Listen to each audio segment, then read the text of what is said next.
peut exposer mon l'église qui a la maladie à sida.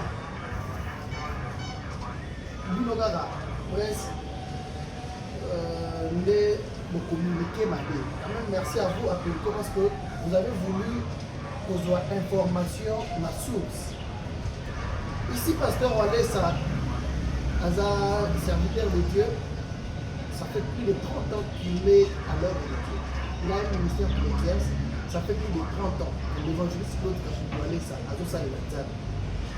dans son cœur là, Azana va secret à la télé. Elle va vous donner à battre. Il n'a pas 37 ans d'exposer une confession d'un fidèle de l'église dans la place publique. Et là, il y a des salami, il y a des réseaux, il y a des buzz. Il y a des solo négazali. Botali témoignage, botali, il y a des gars qui l'église. Il y a des salemaki. Il y a des place moko, il y a des facilité à la radio de Makassi et le Bissara. Le frère, avec situation à la MP, Natouane, est un photographe, une église là c'est quelqu'un qui prie avec nous depuis 2022. Depuis 2022, il y a qui Moissi avec sa femme qui était souffrante à l'époque. Ayebaki malade, Moissi Nazolela, mais il avait caché la vérité. Ayaki Kobasa Moissi Naye. Et lui aussi avait accepté de commencer, lui avait voulu commencer à prier avec lui. Comme il est photographe, à Sénat qui a service, il y a média qui pouvait intégrer l'équipe, il y a média pour Abanda, au Kangawa photo, ça pouvait lui donner 1000 francs, il a survivre. On ne pouvait pas bloquer quelqu'un comme ça. Appareil à photo, on avait autorisé de faire son travail. Pendant qu'à ce Kangawa photo l'église, moi, si j'avais la sida, je peux éviter. Il y a un frère qui a la malade, je peux éviter. En 2023, moi, si j'ai appris. Après la mort de sa femme, le frère est resté à l'église avec nous. Quand on regarde ma photo, il y a un mois passé que ce frère-là est venu voir pasteur Walesa. Alors, on avait commencé par moi et puis il avait quelques serviteurs de Dieu. À ce moment-là, on va faciliter pour apprendre pasteur Walesa. Parce qu'il avait une vision. Il devrait communiquer direct avec le pasteur Walesa. C'était quoi la vision? Amoni, un monsieur très géant, très costaud, devant l'église, à 4 églises, côté à Cher, précisément place maman, j'ai la bande d'abord. Ayébisi est au Bandaleno, au Kanalissus, le pasteur Walesa photo. Parce que ça, c'est un lieu saint. C'est un lieu sacré par rapport à Vinayo, au Kanalissus, le pasteur Walesa photo. Et pendant que Azomo la vision a amené Timopanzi, pasteur Walesa était là, beaucoup de gens, pasteur Walesa le rôle dans la cabine, il rechargeait le téléphone des gens, à recharger au pays, à recharger. Il n'y a pas contre mon logo, il voulait aussi qu'il va recharger le téléphone. C'est pendant que la même personne, il y a Monaki, a téléméné le soyez ici, pour insister, d'ailleurs, sur le canal, sa photo, ce que tu as dit, le monsieur est venu voir le pasteur Walesa pour lui parler. Il y a Elo comme on a une vision. Pendant qu'il parlait avec le pasteur Walesa, Ndeye Moko, à Lobi, n'a dit Toubela, parce que depuis la mort de ma femme, j'ai fiancé déjà 3 sœurs. Et j'ai eu aussi Yakobimana Bango, 3 sœurs. Mais les similité, quand il parlait avec le pasteur Walesa, il était accompagné d'une femme. À Lobi, celle-ci, elle vient de Lubumbashi. Moi, dans la race, dans la prophète, dans le Yende a connu la moisi, a pona balaye. Il y a na tout de la qui est déjà la salle comme on a serre sous. Mais avec celle-ci, dans l'union salle de la biso pona balaye. Et pasteur, après que sur la nabango, le frère lui-même avait demandé, papa, n'a pas de gagnosa, n'a pas de ici parce que n'a quoi il n'a quoi samaki déjà, n'a pas de c'est plus présenté officiellement fiancé. Le pasteur a accordé. Il y a un mois, c'était le 22 mars d'ailleurs, le 22 mars 2026, cette année. Quand le frère est passé avec la copine, après que tout est là, qu'Adima déjà a 3 sœurs, je vais dire les sœurs, est-ce qu'elles étaient les sœurs de l'église ou pas? Mais au moins de sa bouche, à le bac, elle a 3 sœurs déjà. Pasteur allait se poser une question s'il avait déjà une relation sexuelle avec la nouvelle copine. Alors, non, avec elle, c'est comme ça que le pasteur a perçu dans mon conseil. Avoir l'esprit de Dieu, c'est très important. Alors, dit, maman Zala na ye musika. Comment bima, kaka ceux qui a bali. Et puis la condition aussi est qu'il n'y a pas tout le bala, n'a pas que ça l'examen. C'est pendant qu'ils sont allés faire les examens que ma petite frère a la maladie à sida. Moi, c'est ça qui a été. Et il devrait ramener le résultat sur le pasteur Walesa. Tant que le résultat pas pasteur Walesa, le pasteur a posé question, frère. Est-ce qu'il y a une sida ou bien c'est une information? À répondre qu'il y a déjà. Depuis 2022, il était au courant de sa maladie. C'est ce qui a fait que moi, si d'ailleurs, la maladie, le pasteur Walesa se dit. Mais comment est-ce qu'il y a une sida? Tu es passé devant l'église pour dire qu'au moins déjà là 3 heures. Si il y a la sida, aux gens Kabola, on a pas. Le pasteur allait sauver vie à ses hommes aussi, c'est parce que ce qu'il y a eu, ça n'arrive pas que ça l'examen, que peut-être il pouvait aussi passer dans l'acte de Malamoko. Le frère a demandé au pasteur Walesa que papa, et donc il ne pas quitter l'église à aux gens malades, mais je cachais, je n'avais pas le courage de vous dire la vérité. S'il vous plaît, papa Walesa, l'Imelangana ne peut pas battre l'église. On a expliqué l'état de santé dans la salle. Pour l'église, ma semble l'angaï, Nzamali Misanga, maladie Oyo, et le monazo pour la balance. Pasteur Walesa, c'est un serviteur de Dieu, c'est par là qu'il a accepté. Alors, ok, le col au Lindi, au tout de la Niboso église, tu vas passer. Premièrement, pour les sauver. Parce que ceux qui doivent l'équipe de cette église, à tout béni, ma soubinaye, à cette prière, il y a église. Que l'église priait pour moi, l'église c'est une force, la prière de l'église c'est une force. Premièrement, c'était ça. Deuxièmement aussi, un moyen, il y a qu'aucun hémorragie.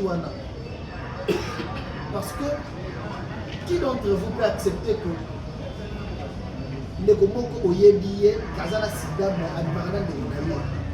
Personne ne peut accepter ça. Non, quel parent qui peut accepter que le fiancé moko ya mwana na ye alobi ye moko kazala na sida et ça abanda ko bimana basi mosusu à protéger ye ndenge. J'ai vu beaucoup de gens dans les commentaires dire que pasteur Walesa il fallait qu'il a conseillé na bureau. Comment? Lui dire quoi? Parce que il n'était pas sincère avec la vraie repentance là, il devrait commencer par dire au pasteur que mais il n'a jamais dit ça. Il vient le dire parce que le pasteur a recommandé qu'il examine. D'ailleurs, le pasteur avait imposé les examens. C'est pendant que l'examen s'est mis, résultat est mis à la sida. Les frères, d'ailleurs, le baron du Bosso a battu. À ceux qui pasteur ont ça. Je suis prêt moi-même. Il y a le Bosso à l'église pour expliquer ma camo et comment la vie. Et ce qu'il faisait, c'est sous forme de vengeance. Mais à l'église, est-ce qu'il y a une personne pareille? Il faut les laisser. Il faut laisser une personne. Azana Sida, Nieli, Naya, l'émissaire, il y a un bal à eux.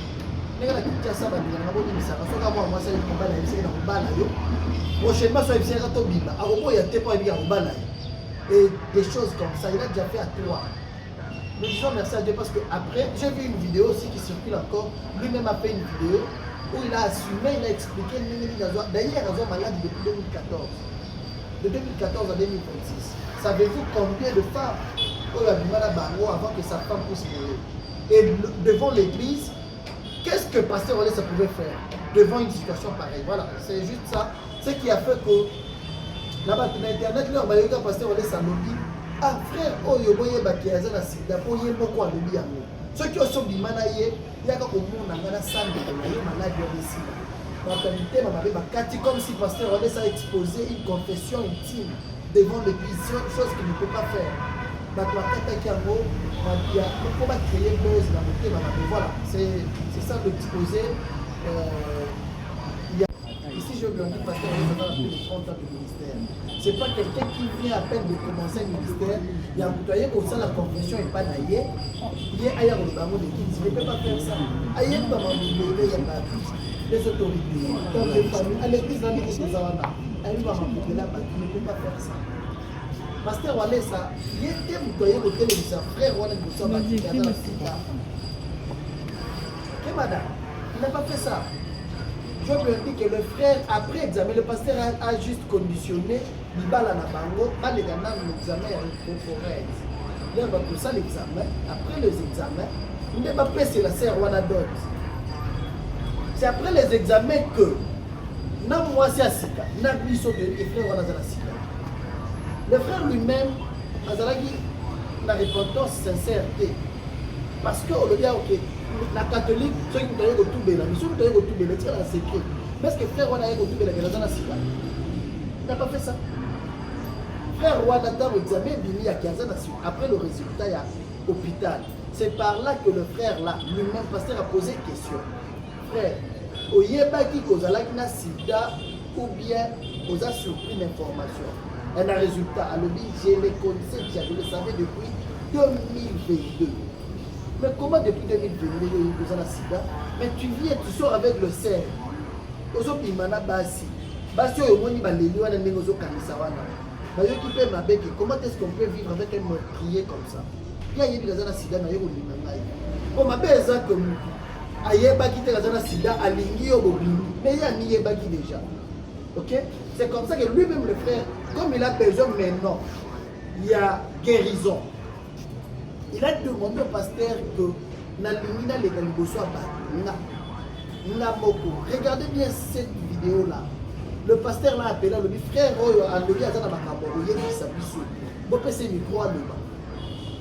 c'est le frère lui-même qui a parlé. Regardez le culte de dimanche.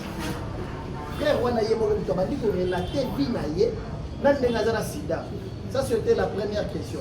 Deuxième question là. Deuxième question. Voilà, par rapport à la vidéo, il y a frère Wana. Il est vivant. Si vous avez besoin de lui, il est prêt. Pour moi, on a des intelligences artificielles. Le frère là, on ne l'a pas chassé de l'église. Parce que cette fois-ci, Andimi a tout béla. Mais le pasteur, ce qu'il a fait, c'est aussi une manière de sauver l'église. Dites-moi alors, madame, vous venez à peine d'apprendre que un fidèle de votre église, Aza Sidatique, ça va faire 4 ans. Mais il a déjà confessé chez vous que Dieu y a sorti déjà avec 3 femmes. Quelle sera votre réaction si c'était vous, pasteur Walesa? Pour aussi sauvegarder l'église. Vous ne savez pas que le diable peut utiliser un monsieur pareil pour détruire l'église de pasteur Walesa à Kabola Sida, l'église musulmane. Avant de ralentir, elle ressemble à un bon marché. Maintenant, vous allez raconter avant, vous allez passer à la reine de ça, c'est Dieu qui l'a expressé. Pour 3-4 raisons, parce qu'il pouvait. Junior, Abimi déjà a 3 sœurs. Parmi les 3, les 2 sont de notre église. Prenons les 2 sœurs de l'église. Baboyani, c'est la sœur, on a besoin de droit, n'est-ce pas? Babimi P. Bazupe Sida. Mais Baluana peut-être aussi battre, côté Sida, source, frère photographe. Il faut pas protéger le bureau de l'église. Et comment est-ce que l'hémorragie a Kabolango, l'église, l'Ibanda, la quartier avant d'aller au Qatar? Voilà, juste la 2 dates. C'était le 14 juillet, une semaine avant francophonie, une semaine avant campagne, on nous écrit que de reporter date. Toutes les dépenses faites et qui la maille. D'ailleurs, vous aurez fait date où Moutouanzan de Félix Oisé va tout attirer la mission pour tout ça. D'ailleurs, au là, les 11 août. Ok? Bon, moyen, l'année, ce pasteur ça dépend ça qui c'était juste pour gagner une âme. Il peut dépenser de l'argent parce que lui est évangéliste. Il peut tout faire pour gagner une âme, pour rendre Jésus-Christ comme Seigneur et Sauveur. Devant une situation comme ça, ces frères-là est le bienvenu chez nous. Parce qu'il a accepté Yemoko, il a avoué vérité Nayeko. J'avais une vérité cachée depuis 2022, j'ai compté que j'étais sidatique. Nous allons sida. Nayeko senga de monsieur église à Fukani. Église Bossang Melanga. Nzangali Nabika. On a déjà prié pour lui. Il reste notre frère à l'église. Nous va comprendre qu'un frère il avait telle situation. Et moi je vous ai promis ici que notre Dieu c'est un médecin par excellence. Le frère là sera guéri, à vous témoigner un jour, parce que chose grave, jusqu'à ces jours. Moi, si naïe, oya Lubumbashi, oya baké ça le test, à l'objet la pasteur, je crois en votre Dieu que nous avons bien oublié que ça n'est pas bas. La femme est restée. Merci. Attends, il va remonter la problème.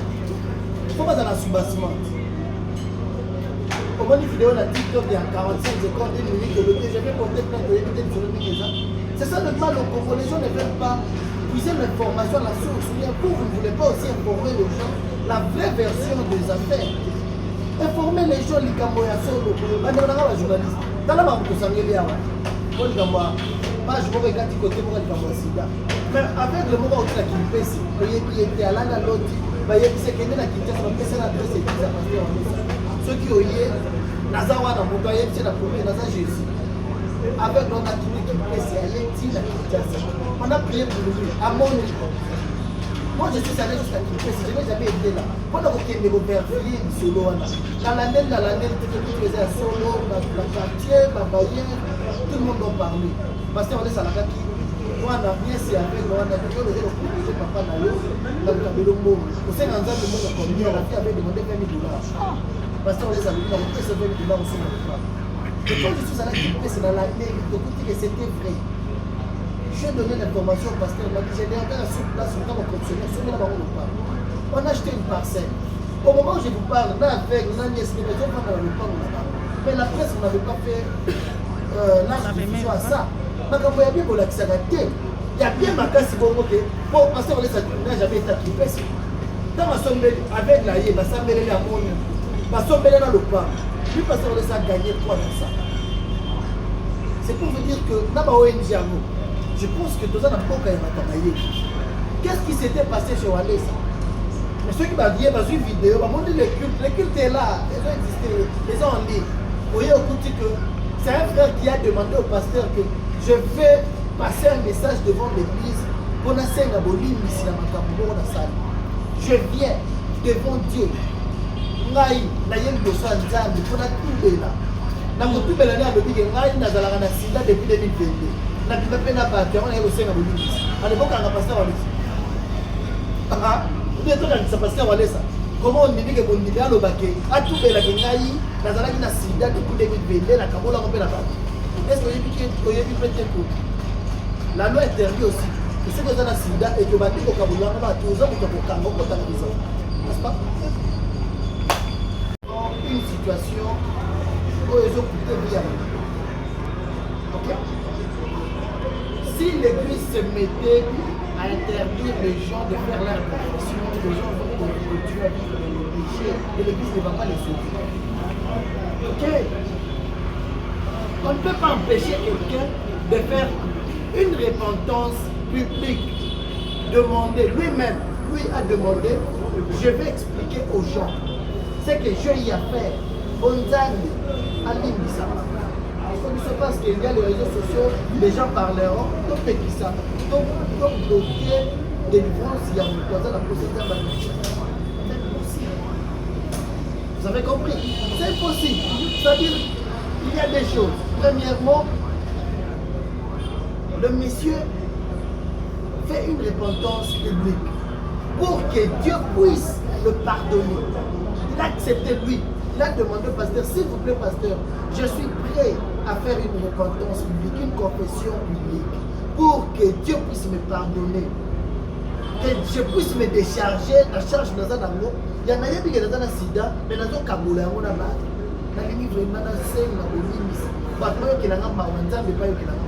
On ne peut pas l'empêcher. Ça c'est un. De deux, là-bas païen. Là-bas, il y a des frères qui sont dans l'état oyo, ils peuvent sauver. Parce que c'est lui le frère est automatiquement à comme il a un danger pour la bataille. Attention, il y a un lobby, mais il y a à tous les lieux. Nous laissons Dieu faire son travail. Nous laissons Dieu faire son travail.